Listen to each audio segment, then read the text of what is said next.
Controversies. Vishwaksen అన్నకి controversy చాలా common. Vishwaksen అన్నది మూవీ రిలీజ్ అవుతుందంటే మొత్తం మొత్తం సోషల్ మీడియా విశ్వక్సేన్ అన్న ఫోకస్ చేస్తుంది. ఎందుకంటే విశ్వక్సేన్ అన్న మూవీ రిలీజ్ అయితే 100% ఏదో కాంట్రవర్సీ ఉంటుంది. ఎందుకు నేను కూడా విశ్వక్సేన్ అన్ననే ఫోకస్ చేస్తా. ఎందుకంటే ఏదో ఒక మంచి కంటెంట్ దొరుకుతుంది, వ్యూస్ వస్తాయని. వాళ్ళందరికీ విశ్వక్సేన్ అన్న మాస్ కాదు కాదు కే ర్యాంప్ వార్నింగ్ ఇచ్చాడు భయ్యా. నీకే చెప్తున్నా, నీకే.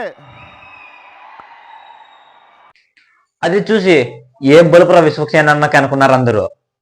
దాంట్లో తప్పే ఉంది భయ్యా. విశ్వక్సేన్ అన్న ట్రోల్ చేసే వాళ్ళందరికీ మాస్ వార్నింగ్ ఇచ్చాడు. దాంట్లో ఏం తప్పులేదు కదా. పర్సనల్ లెవెల్ అటాక్ చేస్తే మాత్రం ఈ బగులుద్ది.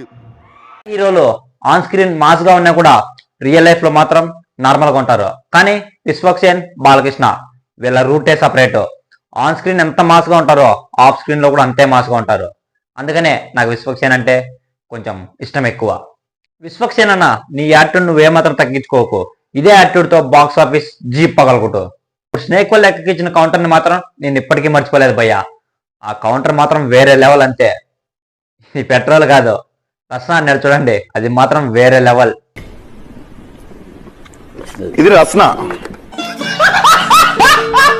మీరు విశ్వక్సేన్ అన్న మెకానిక్ రాకీ మూవీ చూసారా? చూసింటే మూవీ ఎలా ఉందో కామెంట్ చేయండి. నా ఛానల్ను సబ్స్క్రైబ్ చేసుకోవడం ముఖ్యం బిగులు.